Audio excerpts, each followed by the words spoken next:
सुनपन सकल भूप अभिलाषे भट्टिमानी अतिशय मन माखे। परिकर बांधी उठे अकुलाई चले इष्ट देवन सिरनाई। अपने अपने इष्ट देव को शीश झुका करके सभी राजा लोग धनुष के पास में चल पड़े, धनुष पर बल लगाने लगे। तमकता कितकी शिव धनु धरही उठही न कोटि भांति बल करही। धनुष पर बल लगाने का प्रयास किया, लेकिन मित्रों डगई न शंभु सरासन कैसे। कामी बचन सती मन जैसे। जिस प्रकार से कामी पुरुषों के वचनों से सती का मन नहीं डिगा करता, आज वही स्थिति राजाओं और धनुष के बीच में हो गई। और यहां 50-100 राजा नहीं आए हैं, पूरे 10,000 राजा आए। भूप सहस 10 एक ही बारा लगे उठावन करही नटारा। 10,000 राजाओं ने धनुष पर बल लगाने का प्रयास किया, धनुष को उठाने का प्रयास किया। अरे उठाना तो दूर की बात, करही नटारा, कोई भी राजा धनुष को हिला तक नहीं पाया। अब राजा जनक जी ने देखा कि ये राजा श्रीहत हो गए, हार गए, और अपने अपने आसनों पर फिर से बैठ गए। महाराज जनक के मन में क्रोध आ गया। श्रीहत भये हार ही राजा बैठे निज निज जाई समाजा। अब महाराज जनक के मन में क्रोध आया और विचार करने लगे कि ये तो वही राजा हैं जो कुछ समय के पहले मूछे को ताव दे रहे थे, ताल ठोक रहे थे और कह रहे थे सीता को हम ब्याह कर ले जाएंगे। पर बाहरे दुर्भाग्य, अब वही राजा लोग हार गए, गर्दनें झुका करके बैठ गए। महाराज जनक के मन में क्रोध आया और क्रोधमयी वचनों का प्रयोग इन राजाओं के लिए करने लगे। अब यहां से आप लोग श्री जनक जी का सुंदर विलाप श्रवण करें। नृपन बिलो की जनक के अकुलाने बोले बचनो रोस जनु साने।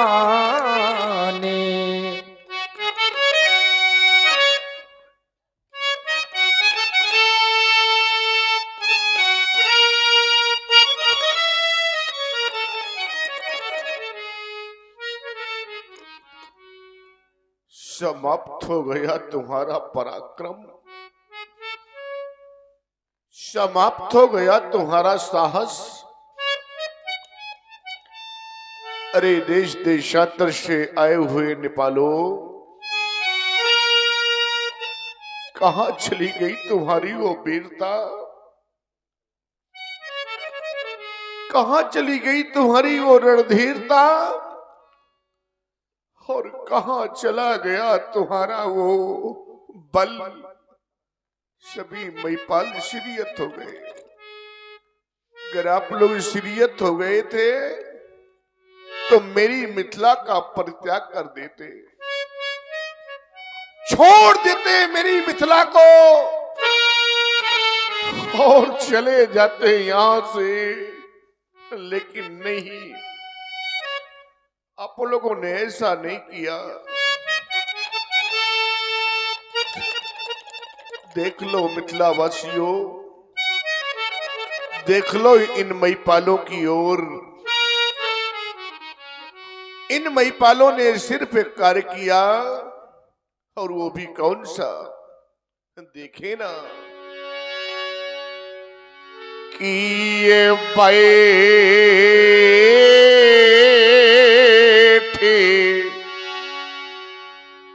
निजे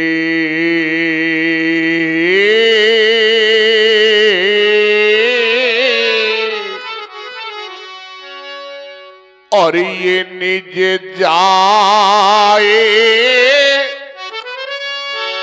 ये समाजा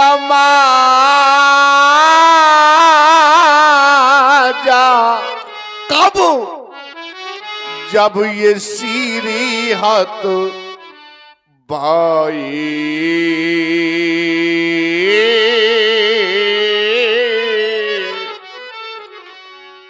मैंने किसी महिपाल को निमंत्रण नहीं दिया था। आप लोग कहेंगे महाराज तो क्या हम बिना बुलाए आए?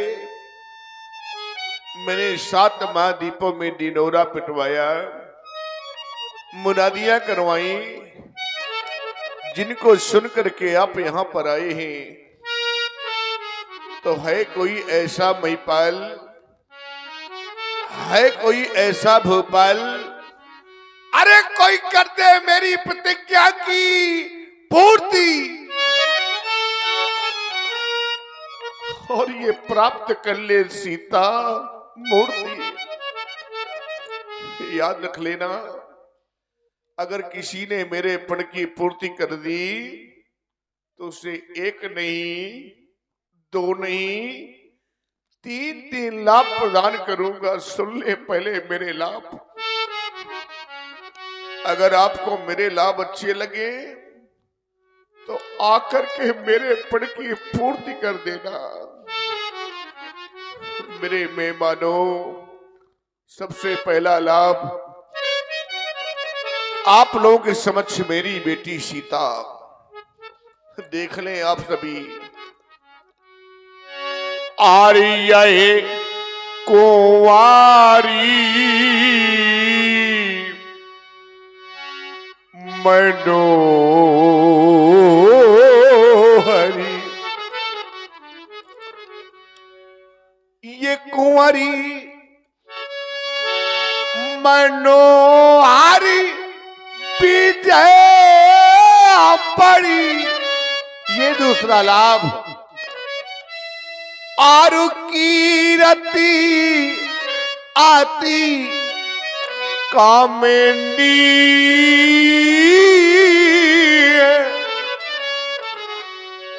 आरु पावन हारे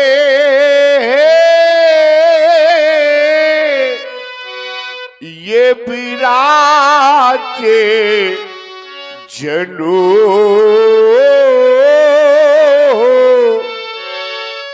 तो ये रचो न धनु दाम दी।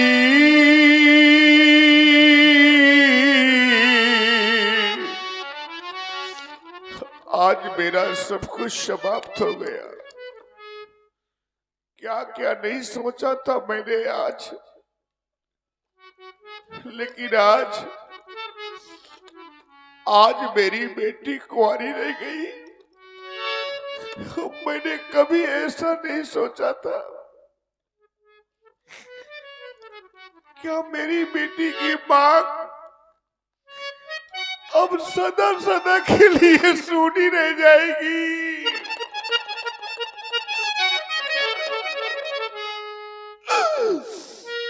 क्या ये अभागा पिता अपनी बेटी का कन्यादान न कर पाएगा? क्या मैं अपनी रातों से बेटी को डोली में बिठा के विदा न कर पाऊंगा?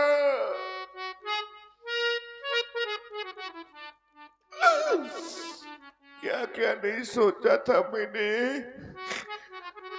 कितने सपने सजोए थे मैंने आज। अरे मैं क्या, संसार का प्रत्येक पिता चाहा करता है। संसार की प्रत्येक मां चाहा करती है। वही तो मैंने भी सोचा था। लेकिन आज मेरी बेटी कुंवारी रह गई और मैं बेटी के लिए कुछ न कर सका।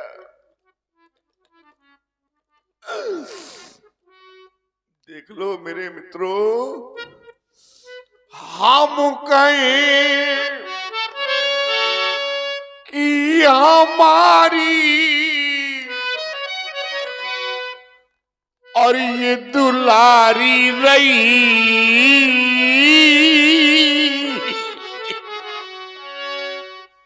संसार में ऐसा कौन पिता होगा जिस पिता के समक्ष बेटी कुंवारी रह जाए? वो पिता क्या करेगा? हम कहें कि हमारी ये दुलारी रही,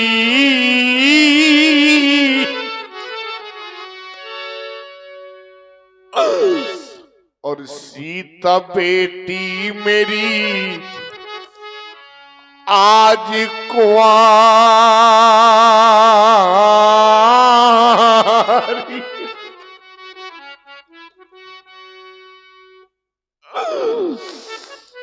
कि राजा बेटी मेरी आज कुंवारी।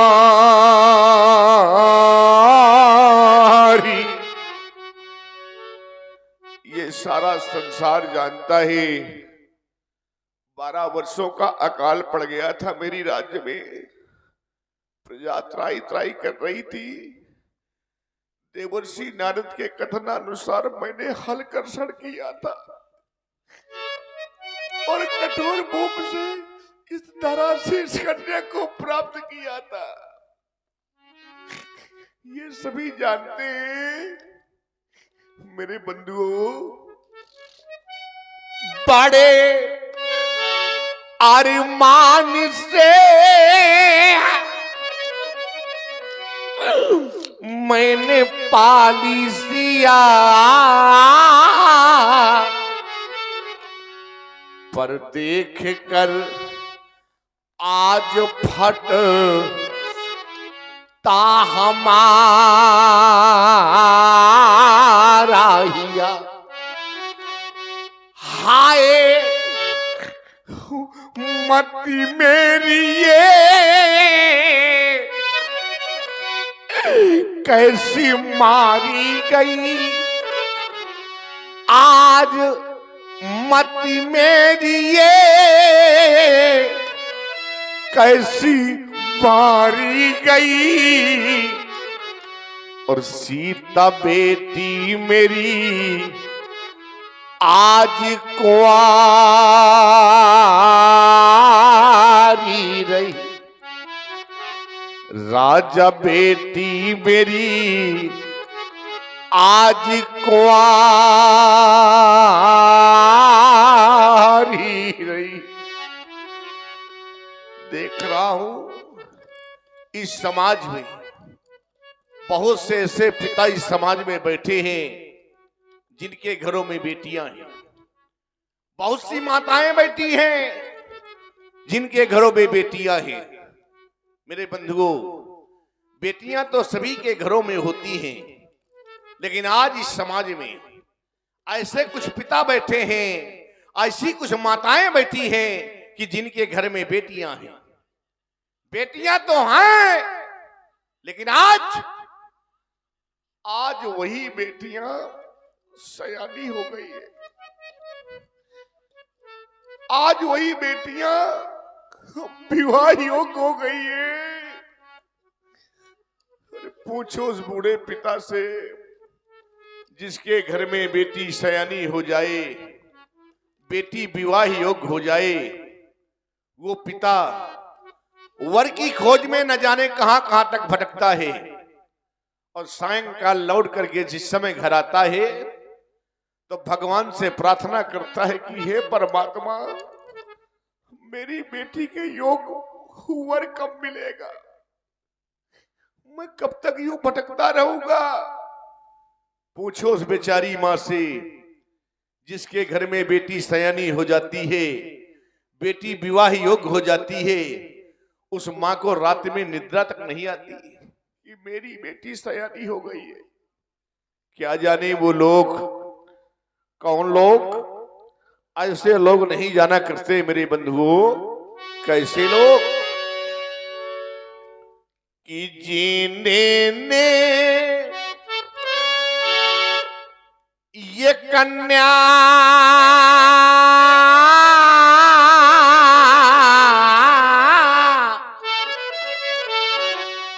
और जाई ही नहीं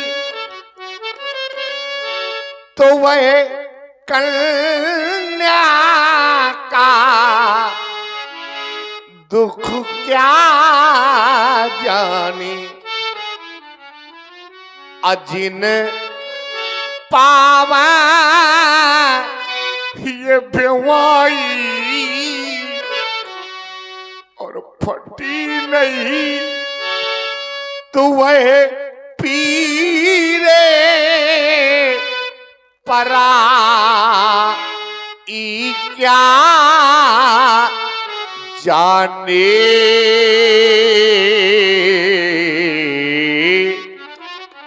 क्या जाने वो लोग जिनके घर में बेटी ही नहीं है, जिन्हें भगवान ने बेटी ही नहीं दी है। बेटी का दर्द क्या होता है, पिता की वेदना क्या होती है, ये तो एक बेटी वाला ही जान सकता है। मेरे बंधुओं, आप सबने एक दृश्य देखा होगा। आज मैं आपको एक दृश्य दिखा रहा हूं। आप सबने देखा होगा कि जब प्रथम बार बेटी अपनी ससुराल को जाती है तो सबसे पहले मेरे बंधुओं देखा होगा आप सभी ने, प्रथम बार पहली बार जिस समय बेटी अपनी ससुराल को जाती है तो सबसे पहले वो बेटी अपनी उस मां के पास जाती है जिस मां ने उसे जन्म दिया है। अपनी जन्मदात्री मां के पास धीरे धीरे कदमों से चलती हुई और जिस समय मां के समीप पहुंचती है वो दौड़ करके मां के सीने से लिपट जाती है और फूट फूट करके रोने लगती है। मां, मां मैं आज जा रही हूं। वो बेचारी मां सबसे पहले अपनी बेटी का मुख चूमती है, बेटी के सर पर स्नेह भरा हाथ फिराती है और फिर स्वयं बेटी को लिपटा करके वो मां स्वयं फूट फूट करके रोने लगती है और कहती है, बेटी एक दिन दुल्हन बनकर के मैं भी इस घर में आई थी। वो बेटी से कहती है, मां बेटी,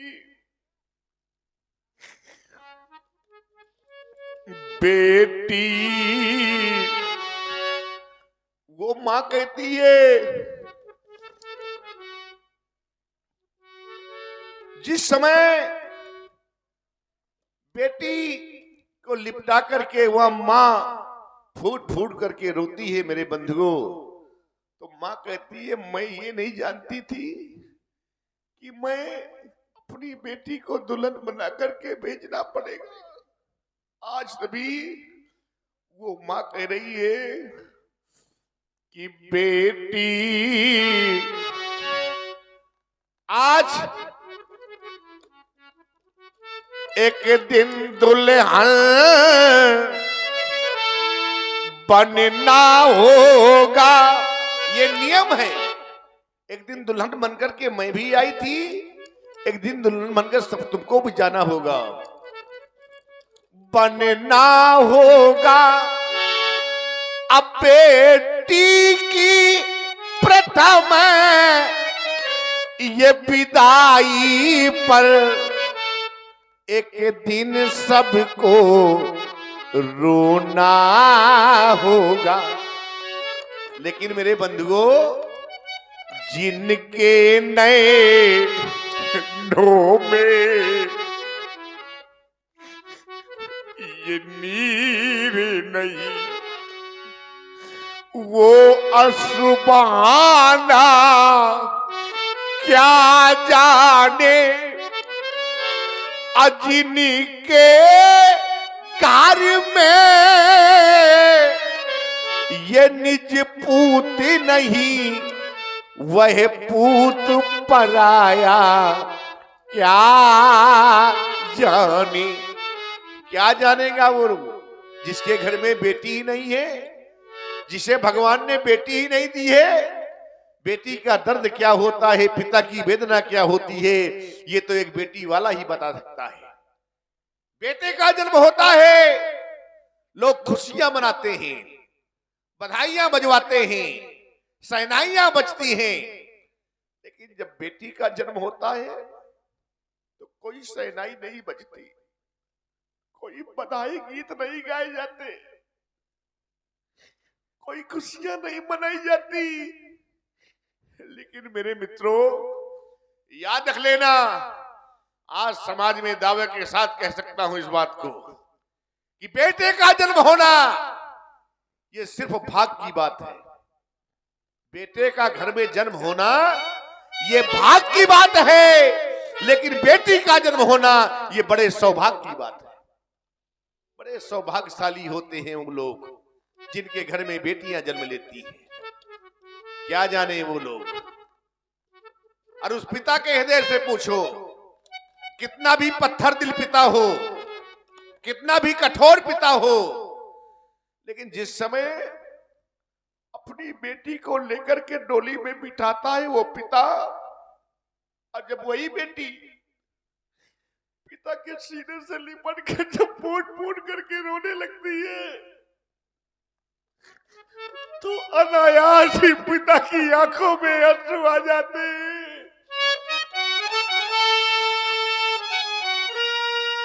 और वो कठोर से कठोर पिता भी रोने पर विवश हो जाता है।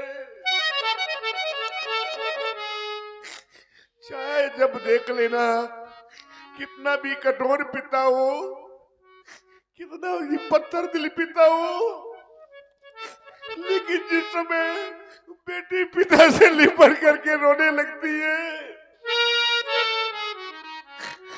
तो अनायास पिता की आंखों में आंसू आ जाते हैं।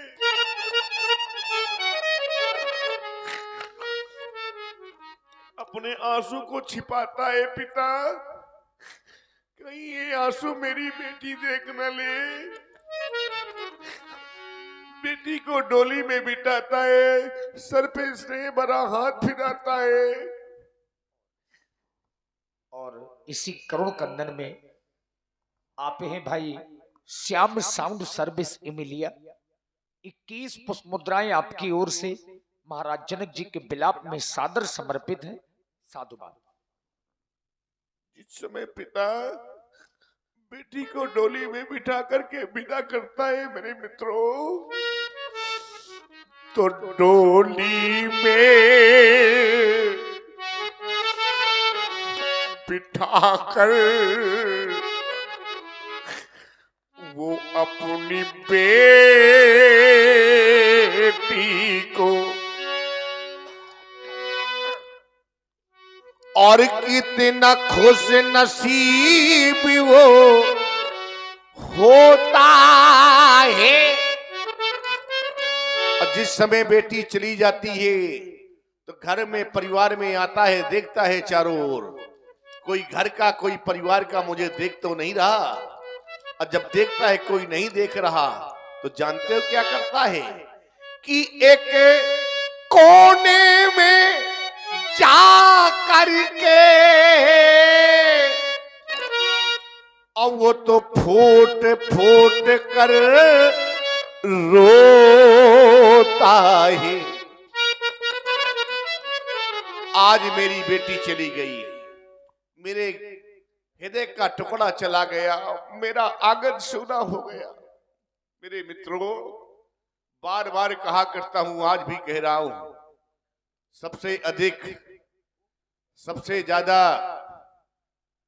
घर परिवार में, घर में, और आप हैं भैया बबलू प्रजापति। बबलू प्रजापति जी, आपकी ओर से भी 11 पुष्प मुद्राएं श्री महाराज जनक जी के बिलाप में प्रदत्त हैं। साधुवाद। घर में परिवार में कि सबसे ज्यादा पिता की कोई देखभाल करने वाला है, पिता का सम्मान करने वाला है, तो वो है उसकी बेटी।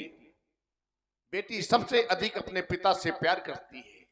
मेरे बंधुओं याद रख लेना, जिस समय एक पिता थका हारा बाहर से लौट करके घर आता है और दरवाजे पे खड़ा होकर आवाज लगाता है बिना किसी का नाम लिए, लाओ लाओ कोई मुझे पानी पिला दो, बड़ी जोर से प्यास लगी है, आजमा लेना। वहीं पर आपका बेटा बैठा रहेगा, वहीं पर आपकी पत्नी बैठी रहेगी, लेकिन अपने प्यासे पिता को पानी पिलाने के लिए दौड़ करके आएगी तो उसकी बेटी, लो पिताजी पानी पी लो। तभी मैं कहा करता हूं मेरे बंधुओं कि संसार में चाहे आपका बेटा, चाहे भाई, चाहे नाते रिश्तेदार कोई भी हो, आपसे प्रेम करते हैं, आपसे प्रीत करते हैं, कोई ना कोई स्वार्थ जुड़ा रहता है। लेकिन आज समाज में दावे के साथ कह सकता हूं कि बेटी का एक ऐसा पवित्र रिश्ता होता है जो निस्वार्थ होता है, बेटी का कोई स्वार्थ नहीं होता। जैसे कि बेटा भाई इस जगत में, संसार में चाहे आपका बेटा हो, चाहे भाई हो, चाहे नाते रिश्तेदार हो, बेटा भाई इस जगत में, और ये सब स्वार्थ के और ये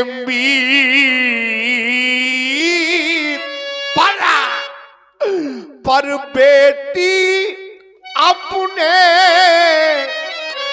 निज पिता से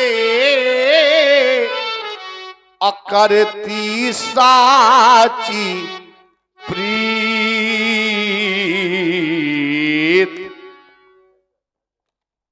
ज्ञान की नगरी मिथिला, उस ज्ञान की नगरी में सारे के सारे मौन हो गए, शांत हो गए सारे के सारे। ये विद्वान, ये पंडित, ये ज्ञानी आज मौन क्यों हो गए? क्या कोई कारण हो गया? अगर कोई कारण है तो वही कारण मैं जानना चाहता हूं कि कारण क्या है इस ज्ञान की नगरी मिथिला में। ये है मौन सभी क्यों पंडित ज्ञानी, सारे के सारे मौन हो गए। इस ज्ञानपुरी का ज्ञान कहां चला गया? इस ज्ञानी पुरी का ज्ञान कहां है? याद आया, क्या याद आया?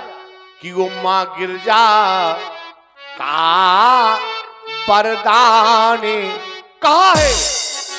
क्या मां गिरजा की वाणी मिथ्या हो गई? क्या मां गिरजा की वाणी झूठी हो गई? मां गिरजा ने कहा था, सुन सी सत्य आशीष हमारी, पूजे ही मन कामना तुम्हारी। तो क्या मां गिरजा की वाणी मिथ्या हो गई? नहीं, नहीं तो फिर हो क्या गया? इन पीरों का स्वाभिमान तबास, इन राजाओं का सम्मान कहना नहीं चाहता था, विवश कर दिया कहने के लिए, बाध्य कर दिया कहने के लिए। और जब बाध्य कर दिया, विवश कर दिया, बाध्य कर दिया, विवश कर दिया, तो आज मुझको भी कह देना पड़ा, क्योंकि मैंने जाना है, समझा है कि ये अब जैनी को आइए माँ खाए भट मारी। क्यों ये पीरे पीरे और ये मैं बात, कोई भी ऐसा पीर नहीं जो मेरे पण की पूर्ति कर दे। एक कार्य शेष बचा है और वही कार्य करें। कौन सा कार्य? कि अब ताजाऊ आस है, आशा को छोड़ दो। और करना क्या है? कि निज निज गृह जाहु। क्यों? क्योंकि यहां पर ये लिखा ना विधि, ये बैदे ही विवाह। समाप्त हो गया सीता स्वयंवर, समाप्त हो गया अधिवेशन। ये सभा करा दो बंद, क्योंकि बिगड़ गया मिथिलेश का रंग अमन का। राजा जनक जी की वाणी को सुनकर के और सीता जी को देख करके जितने मिथिलावासी हैं सबके सब दुखी हैं। जनक के वचन सुनी सब नर नारी, देखी जान के ही भये दुखारी। जहां क्रोध होता है वहां व्यक्ति का विवेक शून्य हो जाता है, और यही कारण है कि क्रोध में होने के कारण महाराज जनक जी ने कुछ अनुचित शब्दों का प्रयोग किया। और समाज में कुछ ऐसे लोग बैठे हैं जिन्हें महाराज जनक के वाक्य अच्छे नहीं लगे।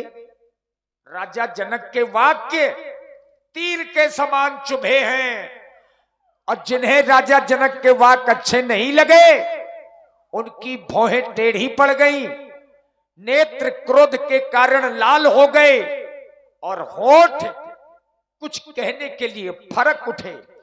माथे लखन कुटिल भई भोहे, रदपट फरकत नयन रिसोहे। कही न सकत रघुबीर डर, लगे बचन जनुबान। नाई राम पद कमल सिर, बोले गिरा प्रमाण। मैथिली प्रतियोगिता में भाग लेने वाले समस्त प्रतियोगी जन, सुना आप सभी लोगों ने महाराज श्री जनक जी के वचनों को सुना करता था। मिथिला में ज्ञान की चर्चाएं होती हैं, वेदांत की चर्चाएं होती हैं, तो क्या आज यही हो रही हैं ज्ञान की चर्चाएं? क्या यही हो रही हैं वेदांत की चर्चाएं? जनक ज्ञानी की घोषणा भली भात सुनी, अवजनिको माखे भटवानी, वीर विहीन मही मैं जानी। सुंदर सदन से यहाँ तक आया देखा था, एक और विचार सागर, एक और विचार चंद्रोदय, अपरोक्षानुभूति, आत्मबोध हो, तत्वबोध अथा तो ब्रह्म जिज्ञासा, तत्वश ब्रह्म, इन सूत्रों के भाष्य मिथिला के पंडित यहाँ के छात्रों को लगवा रही थी। मैंने एक निर्णय ले लिया, मिथिला ज्ञान की नगरी है, वेदांत की पाठशाला है, अध्यात्म की ओर झुकाव है, और महाराज जनक का जीवन तो जल में जलज की भांति है। लेकिन यहाँ आकर देखा क्या, नृपण बिलोक जनक अकुलानी, बोले बचन रोष जनुसानी। अरे सुनाया जाए उन्हें, सुने समाज में वो जो अपनी और राजपूती बेच कर बैठे हो, जो अपना छत्रित्व बेच कर बैठे हो।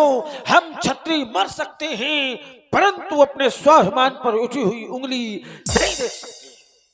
फिर आज महाराज जनक का यह वक्तव्य बारंबार मेरे कर्म प्रदेश तक पहुंचता है। वीर विहीन, वीर विहीन, वीर विहीन ये भाई मैं जानी। विचार किया जाए, विचार किया जाए, इस अजगव का खंडन क्यों नहीं हुआ? इस अजगव का खंडन तो ना जाने कब हो गया होता, लेकिन अवरोध तो स्वयं महाराज जनक ने लगाया है।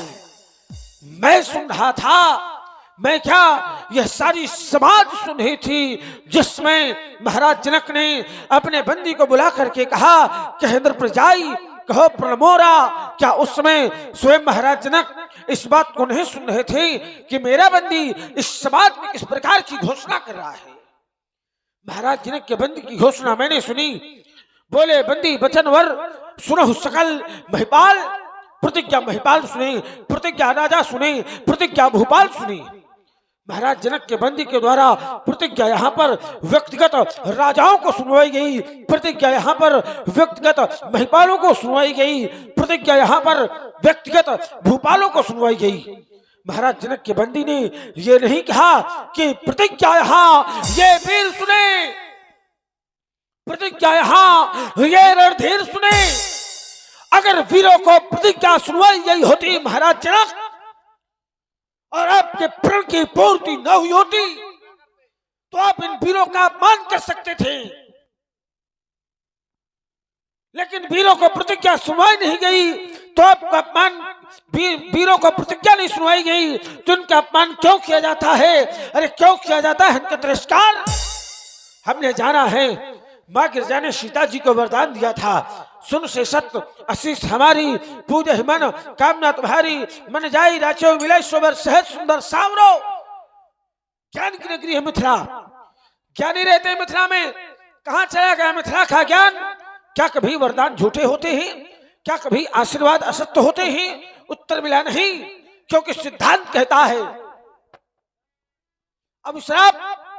अभिशाप बदलते हैं, अभिशाप बदलते हैं लेकिन वरदान नहीं बदला करते।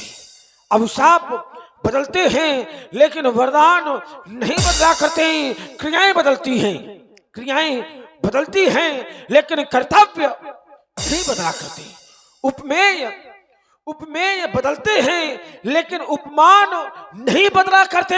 अरे ये भक्त या तुम जैसे भक्त बदलते हैं लेकिन ये भगवान नहीं बदला करते। बोलो बोलो मिथिला नरेश, बोलो बोलो मिथिला नरेश। इस समय तुम्हारा ध्यान कहां? अरे योगियों की पदवी पा करके पहुंचाया, अपना ध्यान कहां? यह कथन आपका तो ही है। श्री राम को ब्रह्म समझते थे, अरे अपनी चकोर रूपी आंखें श्री राम की ओर फेंकते थे। सीता सी वीर बालिका ने शिव धनुष उठाया हाथों से तो निश्चय ही भेद रचा होगा। ब्रह्मा जी ने निज हाथों से ये अतिथि देवता कहलाते, ये अतिथि देवता कहलाते और आप योगियों के नेता। अरे अपने द्वारे तुत्कारा, ये तुम्हें नहीं शोभा देता। मिथिलेश्वर इस धनुष यज्ञ में ऐसे भी कुछ जन है, ऐसे नहीं, ऐसे भी कुछ जन हैं निरखे नहीं नयन जिनके, कुछ अनपरखे से मन है। क्योंकि मिथिलेश्वर इस धनुष यज्ञ में ऐसे भी कुछ जिनके सर से ऊपर उठकर जान सका वो हिमगिरी, और सुन भी जिनके गर्जन से रहता है स्थिर, जिनके भूविलास से काटे जग के आंदोलन हैं। राज्यसभा में वीर बाकुरे ऐसे भी कुछ जन हैं जिनके सरह बने हुए और धनुष गंभीर घोष से खिंच करके है देने हुए, जिनके दांत दूध के लेकिन ये सीखी है। छोटे हैं पर बड़ों ने उनसे बल की भी सीखी है। मेरा स्वभाव तो ऐसा है तभी मुझे गमा रहा है। हे कृपा गुरु के चरणों की, हे कृपा गुरु के चरणों की, बल और प्रताप तुम्हारा है। अभिमान त्याग कर कहता हूं, आदेश आपका पाऊं मैं तो ये सड़ा धनुष किस गिनती में, ये सारा ब्रह्मांड उठाऊं मैं कच्चे घड़े समान से, तब भर में फोड़ फाड़ डालूं बरसाती मूली की तरह, चुटकी में तार डालूं, जल को थल कर दूं, ले उतार सितारों को सुरमे की तरह पीस डालूं, ये पृथ्वी और पहाड़ों को तोड़ो छत्र दंड जीवी, तो प्रताप बलनाथ चौड़ करो प्रपत समाज, पुण्य धरो बल भात, पुण्य धरो भात, पुण्य धरो।